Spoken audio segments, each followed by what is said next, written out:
Yeah, just the little votive. And the second one, right? For now, all you do is light The first one. Oh, this one. See? because that lights all the ones, and then the others we light during the worship service. Gotcha. Okay, so candle number 1. So this is ready to go. Yeah. So because you gotta. And you just do it kind of at the early so that you don't have to do Okay. it during. See that I never pay attention. Because this is getting.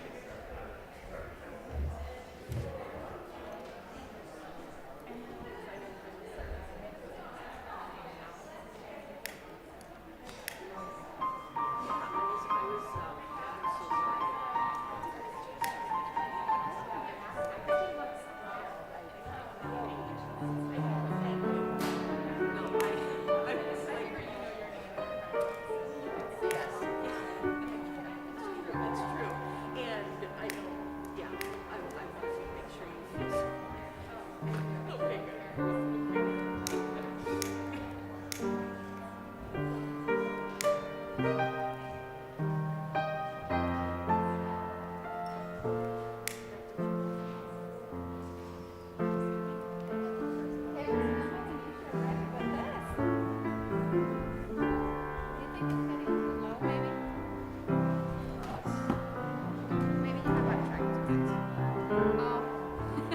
Well, not a fancy trick. It's not a fancy trick, and we'll Okay. see if it works. Okay. And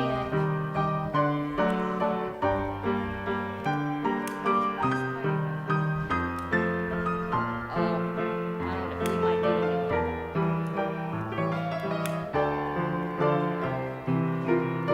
Oh,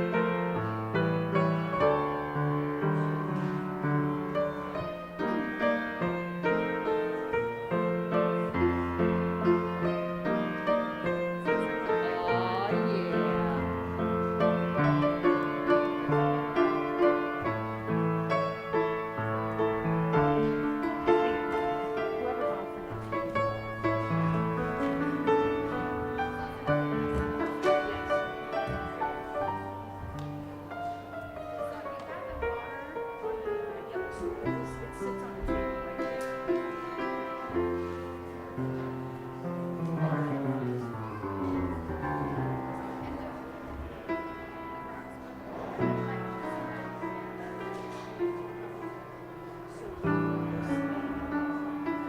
They're on the table, and then I'll hold the wall.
Good morning.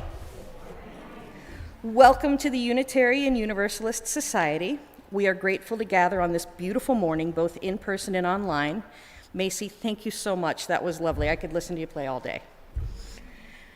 We are here for a time of inspiration, reflection, and connection, and we are so glad that you are here.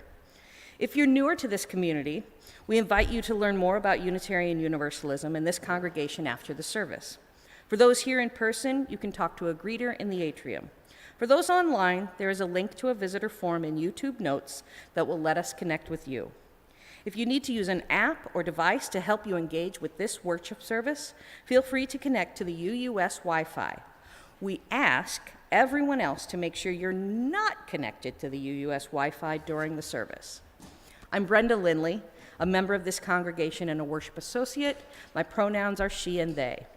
The minister of this congregation, the Reverend Diana Smith, is on a temporary medical leave. Today's service was coordinated by Jenna, Supp-Montgomerie.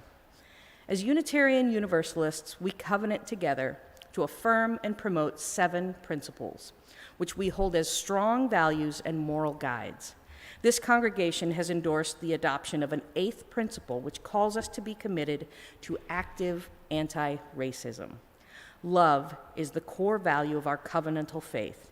As people of many ages, genders, races, sexual orientations, classes, abilities, and health statuses, we gather together as a radically welcoming spiritual community.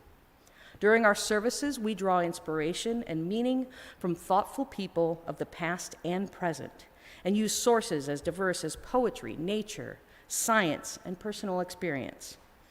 Before we begin our service, we pause to remember that each of us is sustained by the land where we make our homes and our livelihoods, land that was once dominated by tallgrass prairie. We remember that for centuries before colonization, Native people lived in interdependence with this land that we call home. We give thanks particularly to the Kickapoo, the Iowa, the Sauk, and the Meskwaki, and the Sioux nations for their continued stewardship as we seek to live in reciprocity with this land.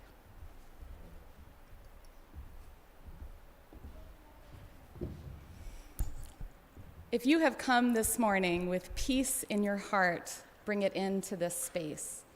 If you have come with joy, with compassion, with hope, bring it in. And if you have come with a frantic search for your car keys wiping, spilled coffee off your sweater, and forgetting where you put the Zoom link, or parked your car, bring that in too. If you have come with anger, with grief, with worry, bring it in. If you have come numb, bring that. The sanctuary we make together is not holy because it is calm. It is holy because it is real to who we are, what we carry, and what we struggle with. So bring it all in. All are welcome here. Our first hymn this morning is number 18, What Wondrous Love. Please stand in body and spirit as you are able.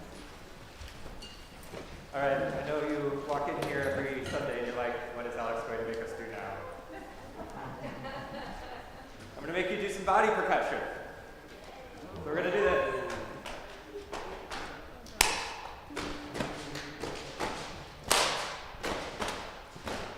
I'll sing this hymn, the first verse, and then we'll all sing it together. What wondrous love is this, oh my soul, oh my soul. What wondrous love is this, oh my soul. What wondrous love is this that brings my heart such bliss and takes away the pain of my soul, and takes away the pain of my soul. Let's try it all together. Here we go. 2 and what wondrous love is this, oh my soul, oh my soul. What wondrous love is this, oh my soul. What wondrous love is this that brings my heart such bliss and takes away the pain of my soul, and takes away the pain of my soul. Let's keep this going. Yeah. You can do the patting. You can do the singing. We can do both at the same time if you're really good. You can do neither. This is your choice. But what we do together is create a thing that's brand new right now. Let's sing the second verse. When I was sinking down, sinking down, sinking down. When I was sinking down, sinking down. When I was sinking down beneath my sorrow's ground, friends to me gathered round, my soul, oh my soul. Friends to me gathered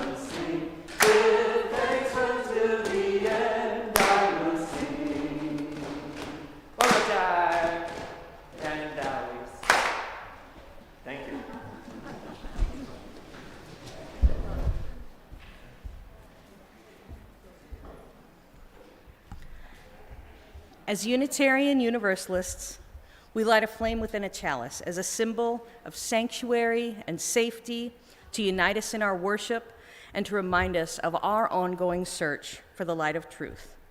Our chalice lighter this morning is Macy Van Abema. Please join me in saying our chalice lighting words.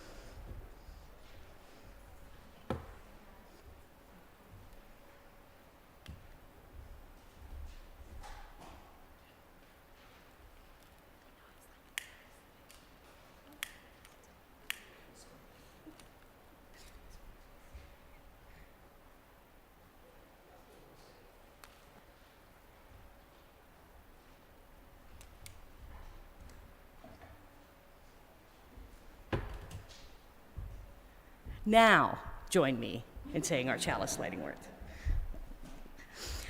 Life is a gift for which we are grateful.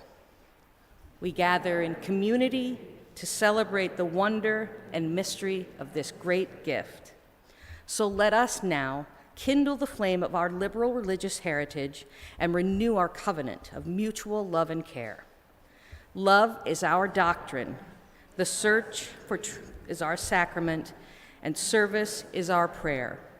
To dwell together in peace, to seek knowledge and freedom, and to serve those in need. This we promise, this we covenant with life and one another. This Sunday marks the second week of the Christian season of Advent, a time of practicing expectation for something so new we cannot imagine it in advance. It is a season of profound transformation, a commitment to hope in the thick of the unknown.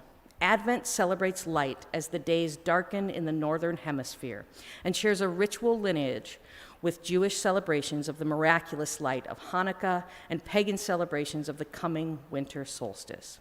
Some Christians dedicate the candle representing the second Sunday of Advent to homecoming. Some dedicate the second candle to faith, and some to transfiguration.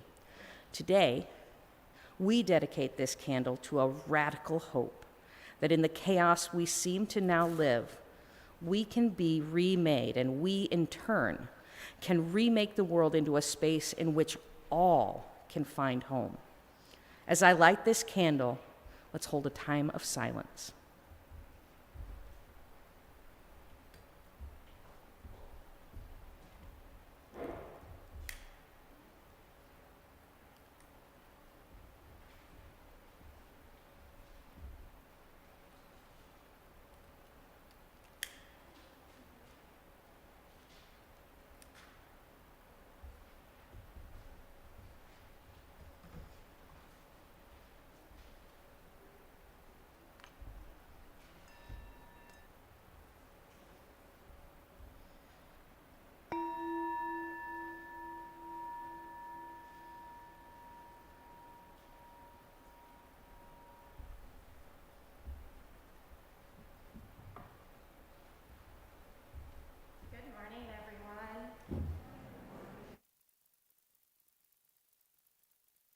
My pronouns are they, them, and I'm the Director of Lifespan Religious Education here at UUS.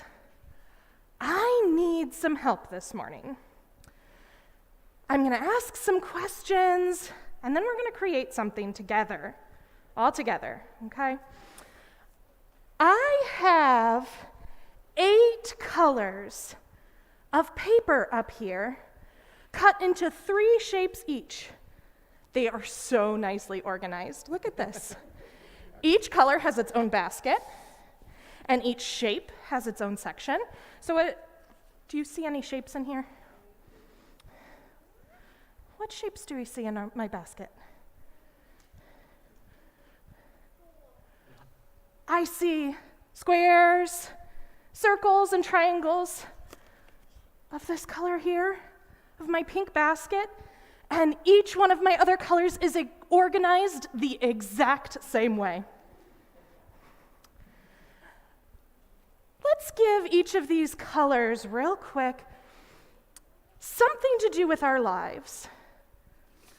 So in this pink basket, what could pink represent? Pink could love. Did I hear that? I love that. So pink is going to be the love in my life, or the loves in my life. I have red. What thing in my life could red represent? Yeah, go ahead. Anger. Okay, so any of my frustrations, maybe if I did lose the Zoom link, or maybe if I spilled coffee or fell down this morning, maybe that's what these shapes represent. Down here, oh, I have purple, and I'm wearing purple today. So let's say that purple is all my clothes. Does that sound good? I mean, purple's not all my clothes, but we can pretend, right? So look how nicely my clothes are organized. Thanks, kid. That's my kid who said, ouch. So all of these colors we could give a thing in our life. We could say the orange is all the food in my pantry. And we could say the yellow is all the papers in my office. Or maybe the green is all my art projects. They're so nicely organized. Hey, friends, can you tell me, are your lives organized like this in neat stacks all the time? No hesitation. No hesitation. My life's not organized like this either. Let's make this a little more realistic. Can I have any of my young friends who are okay being on the camera? Because remember, we have friends watching on YouTube, right? So if you're okay coming forward and picking a color and shape just one piece, we're going to tape it on this poster board up here together. Thank you, worship associates, for your help with the tape. Go ahead and grab one color and shape, whichever one you want. You're going to get a piece of tape from, oh, that's so sweet. You can tape it wherever you want on there. I'm going to get tape too. All right, so if you have a color and a shape, you can take this piece of tape and go ahead and tape it wherever you want. Simo, did you get a shape? My friends can come get a shape, and then you can tape it wherever you want to on the poster board. And then wait, if you're okay helping me, friends, I need these baskets taken to all the other people who want a shape. You can put it wherever you want on there. Can I write my name? No, we're not going to write our names on it just now. But if my friends can take a basket around so that all the other people who want to, choir, if you're sitting in any of these sections, if you would like to come forward and put a shape, you can get a shape from one of our baskets. Can you take those baskets to all our friends? I bet people in the choir might want a shape. Oh, good. So if you have a shape and you'd like to come forward and add it to our poster, please do so. They've run off with the shapes. We have tape up here, so come forward and add your shape and your color wherever you would like it. Brenda and Jenna have tape too, so don't feel like you have to wait here for me. Come add a piece of tape to your shape so you can put it on our poster.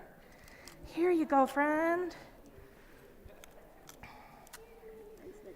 Thank you. Oh, I can't see our poster anymore. I wonder what's happening over there. Oh, what a fun animal. Add it wherever you like on that poster board.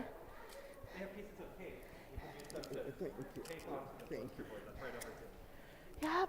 I'm going to come stand right here. Yeah. You're welcome. Thank you for contributing to our art project this morning. Good morning. I have no sight on that poster board at the moment. We have so many people adding our shapes.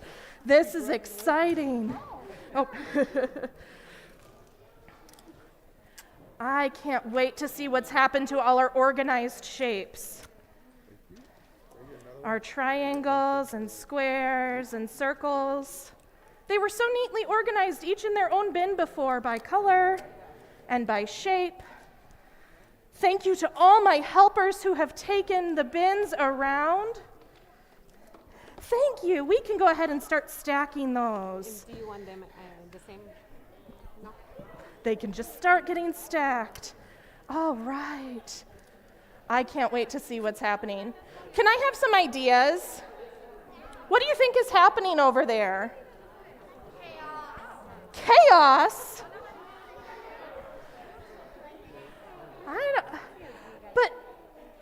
But our lives, they weren't all chaotic. They were all organized before. So thank you so much to everyone who's contributing to our beautiful piece of artwork. I can't wait to see how organized it looks. I hear laughter. Thank you, Jonah, for helping. I can go ahead and take those bins from you.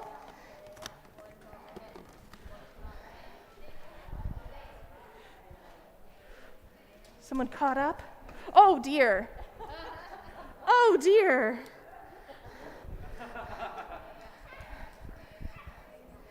All right. Let's see. That one was sticking out the edge, so I'm going to try and put it in a very similar spot on this piece here.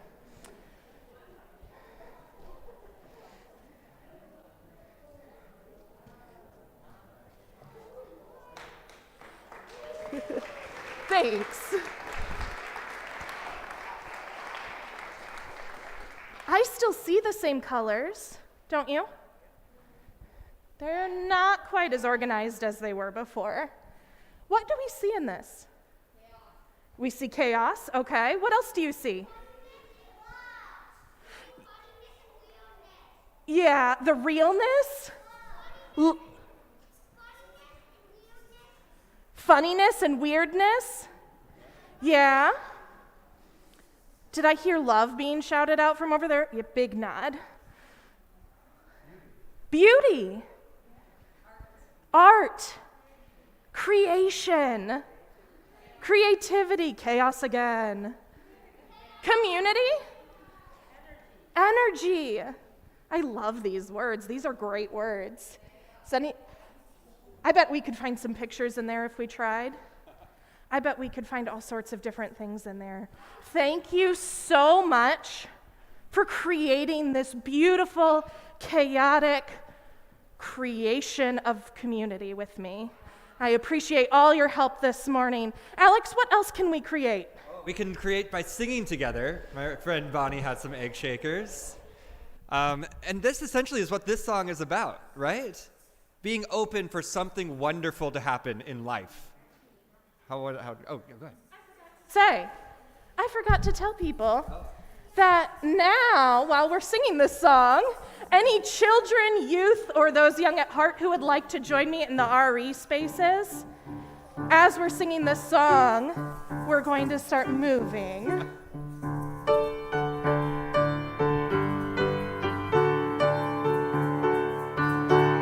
Be open for something wonderful to happen. Something wonderful to happen. That's a good key.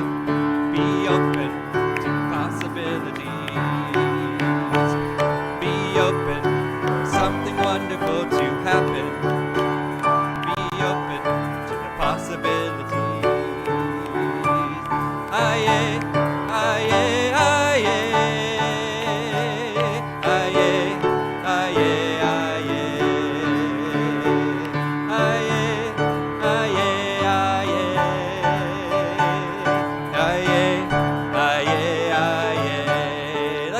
time. Be open for something wonderful to happen. Be open to the possibilities. Be open for something wonderful to happen. Be open to the possibilities. Aye, aye, aye, aye.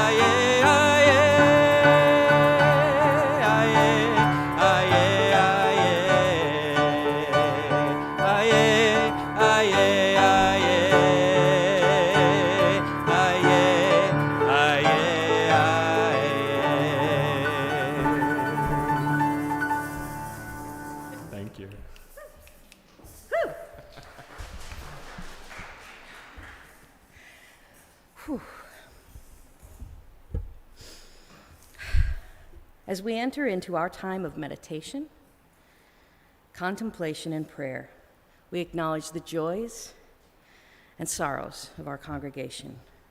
We do this by dropping stones into a bowl of water, symbolically immersing our personal joys and sorrows into the flow of all life's joys and sorrows. The water surrounds and holds the stone, just as we are surrounded and held by the love and support of this congregation. If you're participating in our service elsewhere, you may wish to meditatively hold a stone, wash your hands, or meditate on an object near you. And now, if you're in the sanctuary, please come forward, take a stone from the basket, and place your stone in the water as we sing.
Please join me in prayer. Let us hold these sorrows well because they are ours to hold, and now we hold them together. Let us hold these joys well because they are ours to hold, and now we hold them together. Let us hold these worries, these hopes, these losses, these hurts, these moments of healing. We hold them all together in the rich fullness that is our shared life, and through this, find our covenant with one another. Amen. Blessed be.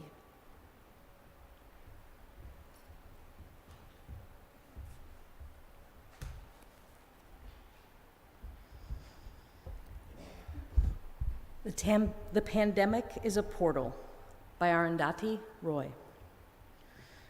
Whatever it is, coronavirus has made the mighty kneel and brought the world to a halt like nothing else could. Our minds are still racing back and forth, longing for a return to normality, trying to stitch our future to our past and refusing to acknowledge the rupture. But the rupture exists, and in the midst of this terrible despair, It offers us a chance to rethink the doomsday machine we have built for ourselves. Nothing could be worse than a return to normality.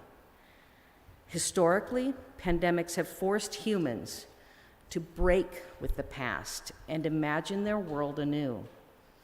This one is no different. It is a portal, a gateway between one world and the next. We can choose to walk through it, dragging the carcasses of our prejudice and hatred, our avarice, our databanks and dead ideas, our dead rivers and smoky skies behind us. Or we can walk through lightly, with little luggage, ready to imagine another world and ready to fight for it. In the beginning, when God created the heavens and earth, the earth was a formless void, and darkness covered the face of the deep, while a wind from God swept over the face of the waters. Then God said, "Let there be light." And there was light. And God saw that the light was good. And God separated the light from the darkness. And God called the light day, and the darkness God called night. And there was evening, and there was morning, the first day.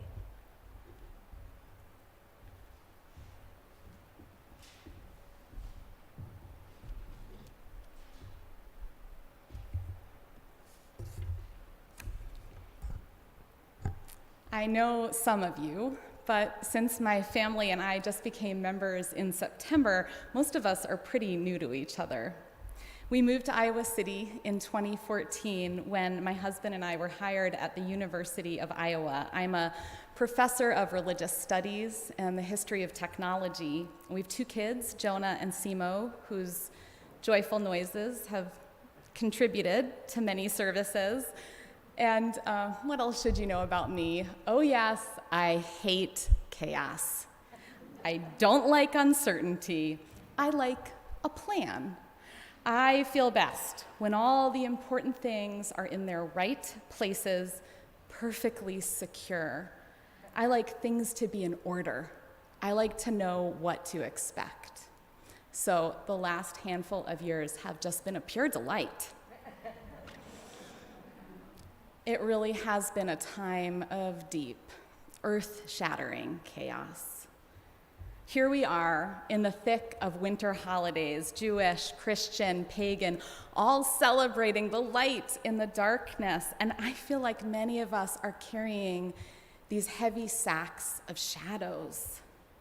Democracy under threat, reversals of Supreme Court decisions, wild weather, consumerism run amok across our fragile planet, looming white nationalism, incomprehensible gun violence, and this interminable global pandemic.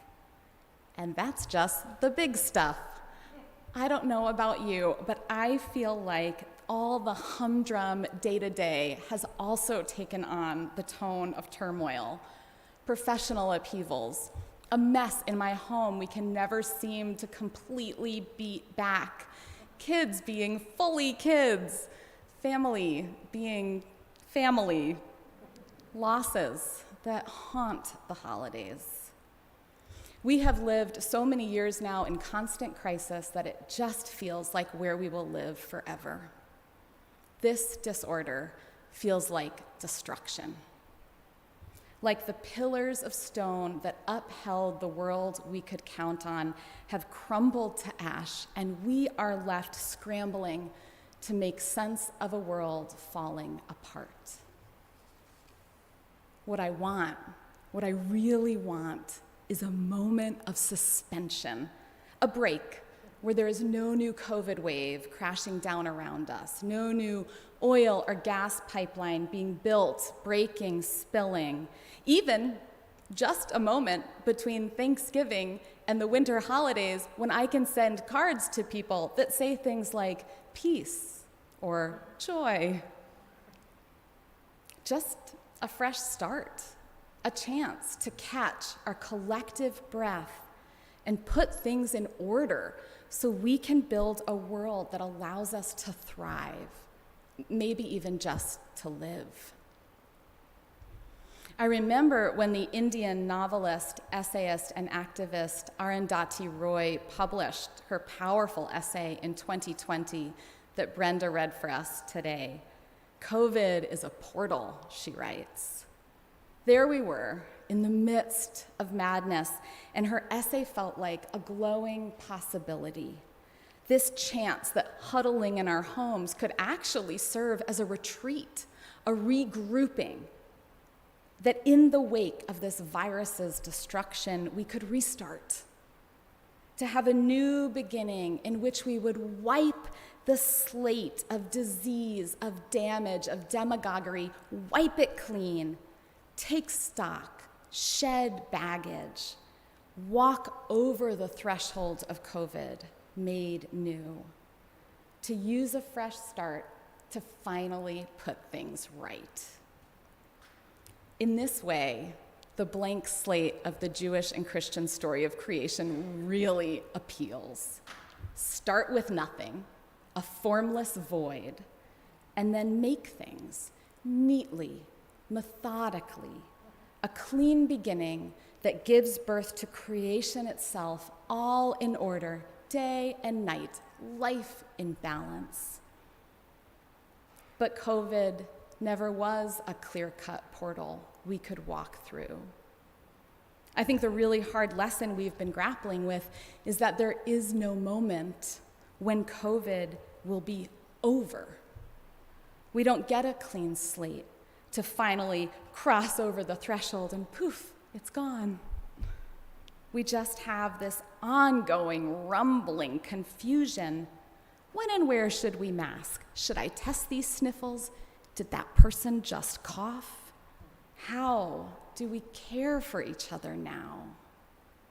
COVID, climate crisis, racism, politics, our catastrophes are not discrete events with clear beginnings and clear endings. So how can we reimagine the world in the thick of turmoil? How can we make something new when we are decidedly in chaos? How do we create when our big cultural models for creation start with a clean, empty nothing and make all the things we need in an ordered way? Maybe you know how the rest of the story in the first chapter of Genesis goes. God encounters a void and sets to work. God calls forth light and dark, making time itself in its straightforward, measured pace, evening and morning the first day. And then God gathers the water, separates the land, makes things grow the second day. On the third day, God makes a whole system of governing lights, the greater light to rule the day, the lesser light to rule the night. On the fourth day, birds of the air and in the sea, fish and sea monsters. It's true, it's in the Bible. On the fifth, the animals of land. And on the sixth, humankind in the image of God. Male and female, he created them. God blessed them, and God said to them, "Be fruitful and multiply, and fill the earth and subdue it, and have dominion over the fish of the sea, and over the birds of the air, and over every living thing that moves upon the earth." Blank slate, order, control. Perhaps we need to rethink the desire for a blank slate and the creation that comes from it.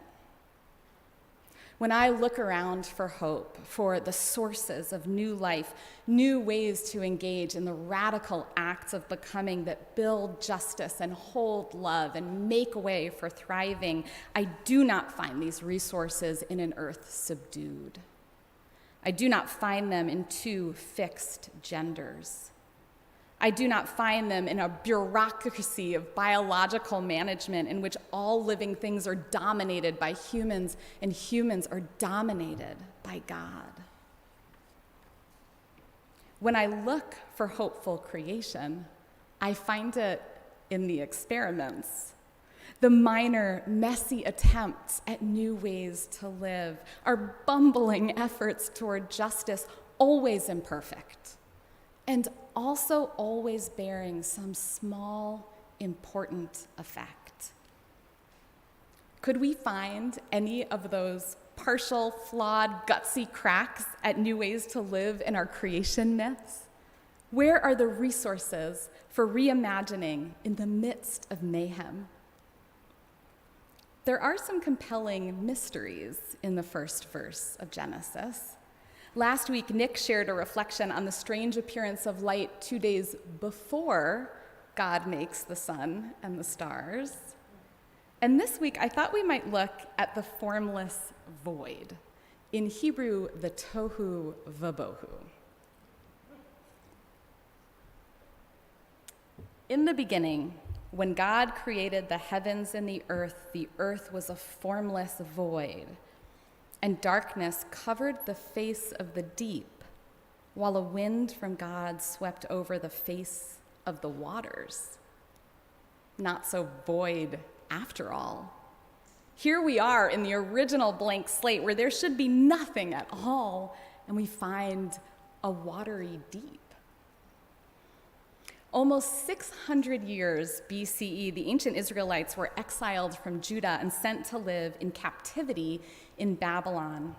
And most scholars believe that the Genesis creation story was written while the ancient Israelites were living among the Babylonians. And the Babylonians had a creation story in which a multi-generational fight among the gods ends with the death of Tiamat, the watery, chaotic mother god. The conquering god Marduk splits Tiamat's body in two, sets half as the dome of the sky, half as the waters, makes a system of lights, of days, separates the land from the sea. You hear the echo. And indeed, the deep that God encounters in Genesis is the Tehom, the Hebrew cognate for the Babylonian Tiamat. What formless void could hold this watery, fertile, chaotic deep? Ancient Hebrew has no concept of a vacuum. The standard translation of formless void that Brenda read for you today may very well be wrong. Sorry, Brenda, I set you up. Tohu vabohu occurs nowhere else in biblical literature, so translators have to guess at what it means. The translation of the Hebrew tohu vabohu as formless void arose 200 to 300 years after the life of Jesus, and it was introduced by the early Christian fathers. How could God be all-powerful, they asked, if he, I use that term on purpose, if he, the Almighty, needed a sort of watery mother matter from which to create? Those invested in God's unbridled power needed God to come first and any stuff of the universe to come second. Creation from nothing. But the early Israelites, even the earliest Christians, had other meanings to work with. Tohu, when it occurs elsewhere in Scripture, is something more like confusion or wilderness with all of its wild unknowns. Many Jewish scholars understand the echoing repetition of tohu vabohu to be something a little bit more like hodgepodge, something a little bit more like disorder or chaos. What if we too saw the origins of creation in chaos? What if we rejected the worldview that tempts us with promises of blank slates and methodical, well-planned, evenly paced creation, a worldview in which, as the feminist theologian Catherine Keller puts it, quote, evil is always disorder rather than unjust order, anarchy rather than control, darkness rather than pallor. Keller, who wrote a whole theology that celebrates this wild and unfathomable deep at the start of creation, reminds us that despite the muscular imposition of a very particular kind of order, quote, those who wear the mark of chaos, the skins of darkness, the genders of unspeakable openings, those others of order keep finding voice. Thank goodness. That is the creativity we need. Chaos is tricky. It does not offer certainty, the comfort of known outcomes. The wilderness always surprises.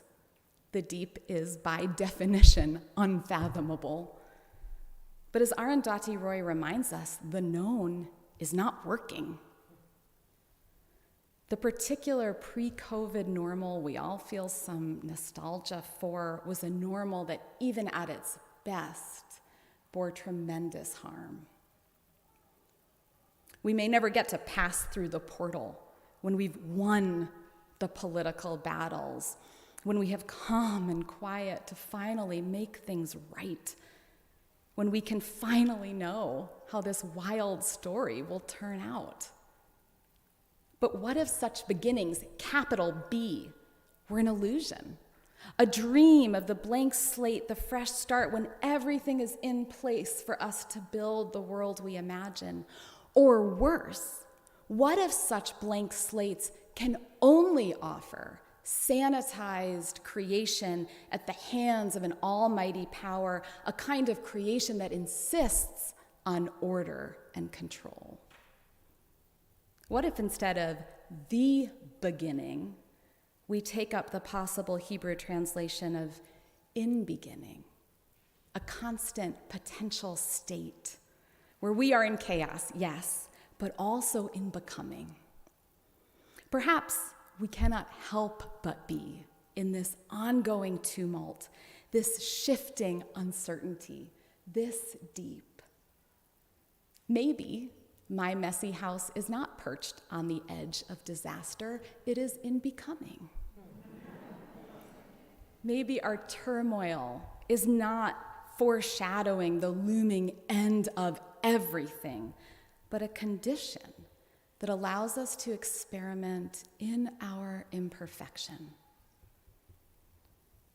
If we read against the grain of an omnipotent God and a carefully crafted system of categories and control, this chaos just may be interrupting a terrible order.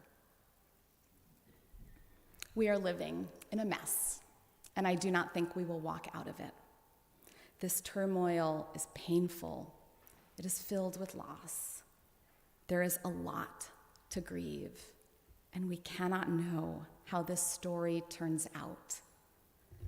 Our uncertainty is filled with risk, with wild, unfathomable futures. But perhaps that means that a future that is blessedly far afield from the damaging normal we have clung to is one of those possibilities. The waters are troubled, but perhaps we can make it good trouble. In beginning, God creates the heaven and the earth a wild chaos. Darkness covers the face of the deep, the divine spirit vibrating over the face of the waters. In beginning, disruption is not necessarily destruction. Perhaps disruption actually offers construction, stuff to build with, great, wild, fertile stuff to build with. And this rumbling chaos we are living in, the very site of creation.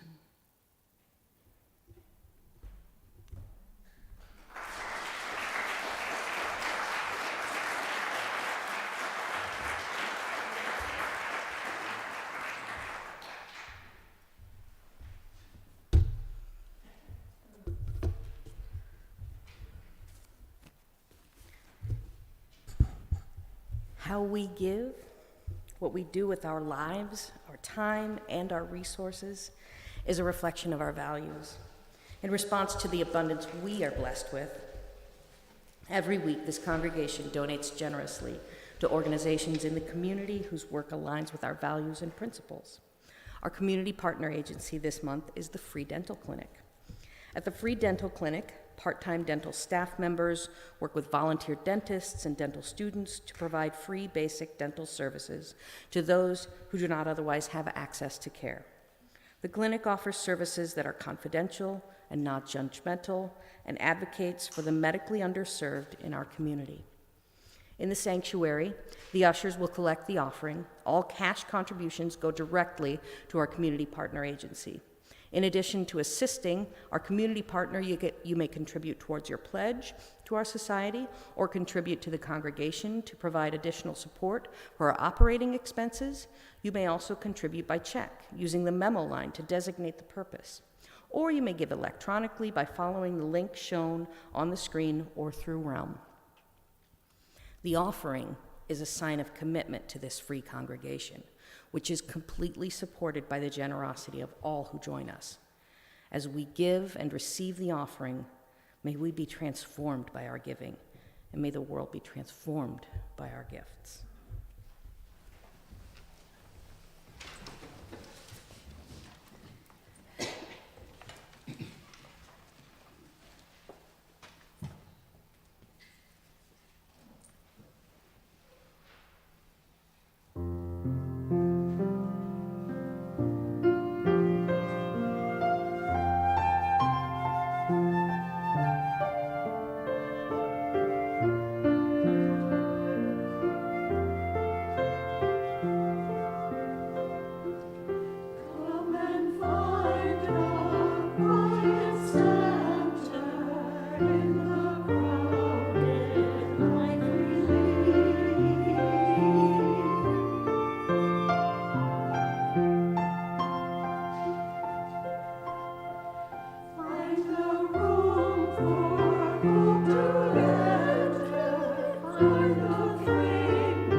Good morning. I'm Peggy Garrigus, Director of Congregational and Community Engagement. My pronouns are she and her. You will notice, if you are here in person, that there are many auction items still up in the fellowship hall. Please note that most of them have already been sold. There are a number of items, however, that have not sold yet. If you are interested in finding out about those, you can find them on the auction website when you search for items without bids, or Judy and Dave Tokohisa are here to be able to answer questions after the service or receive inquiries on items that haven't sold. Online, if there is an option to bid, you can go ahead and place a bid. All the items that have been sold will not be available for making bids. This coming week, some of the ways that we're living our values, one of them is offering a special Hold a Stillness Vesper service at 7 p.m. on Wednesday, immediately following the wonderful Wednesday mostly potluck dinner. On Saturday morning at 10:30 a.m., we will be holding a memorial service for UUS member Simon Tunstall, who joined UUS from the nearby Iowa Medical and Classification Center, sometimes referred to as the Oakdale Prison. Next Sunday afternoon at 1:30 p.m., we will be holding a memorial service for Mary Fisher, partner of UUS member Peg Velker. If you'd like to know more about our upcoming programs, we hope you'll read our weekly email or sign up for it if you don't already receive it, which you can sign up for on our website, or look for our monthly program guide at the welcome table. And now I introduce Christine Etler, our UUS Board Secretary, to say a few words about our upcoming congregational meeting.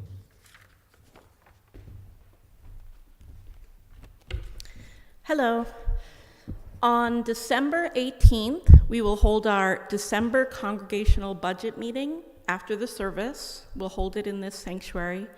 You can also join us through Zoom. We're going to be using Election Buddy to do our voting like we have in the last few elections. There are a few number of you who have requested absentee paper ballots. Those have been sent out. Some of you may have received them already. We have information packets going out, and you will receive them through email if you've indicated your desire to vote online. You should receive them by tomorrow. If you haven't received an info packet by tomorrow, you should check your spam. If they're not in your spam, you can email us, either me, my email's in the directory, or Emma. Let's see. If you wanted a paper ballot, you might have received it. You might receive it in the next couple of days. So I remind you, you should be returning that as soon as possible. We need to receive the absentee paper ballots by 11:15 on December 18th. And one other thing is that Election Buddy votes will happen after the close of the meeting. So you don't have to worry about voting yet. I think that's it. Thanks.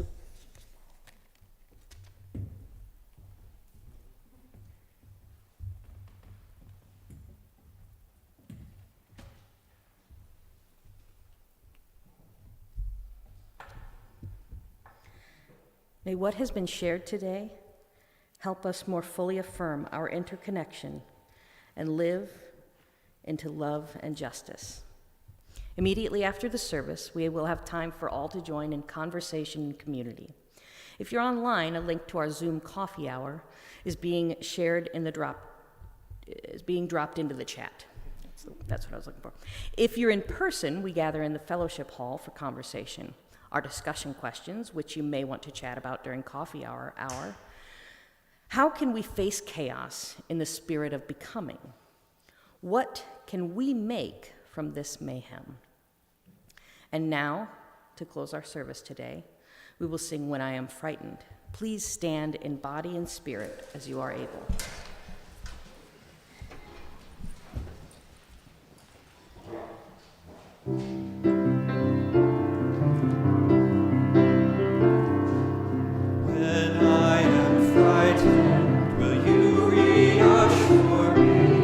When I'm uncertain, will you hold my hand?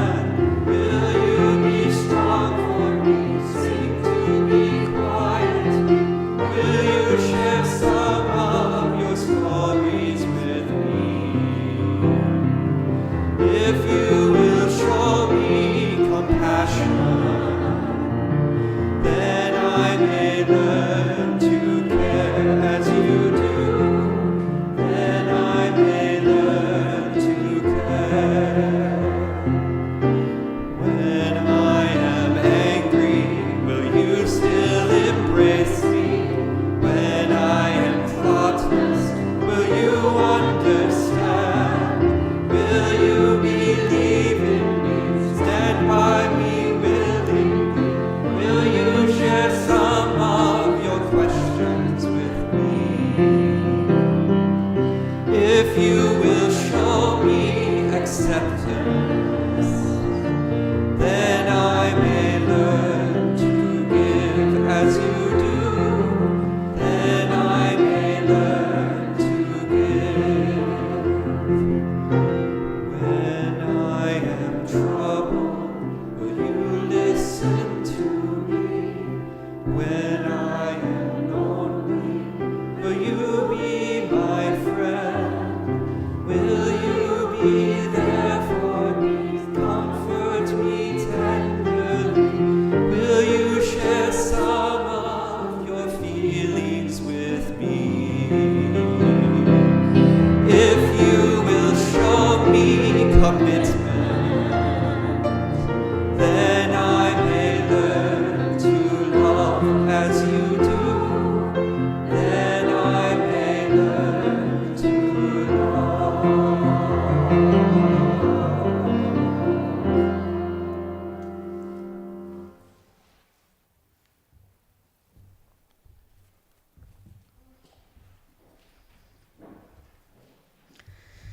Please join me in the words for extinguishing the chalice. We extinguish this flame, but not the light of truth, the warmth of community, or the fire of commitment. All these we carry in our hearts and in our minds until we are together again.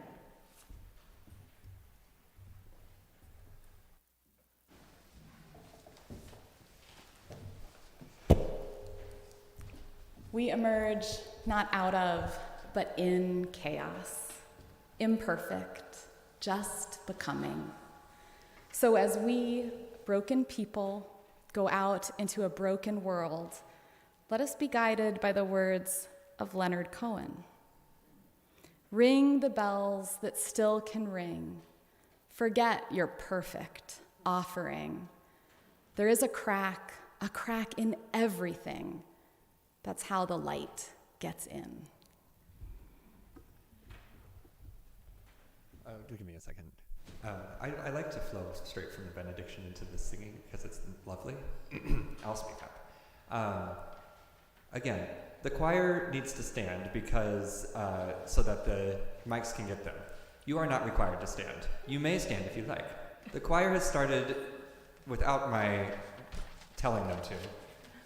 Holding hands or hugging each other during this. You are welcome to, you are not required. All of these things happen, we can do how we interact together by our choice. So as we create this thing together, I invite you to interact with it how it feels comfortable for you. All right?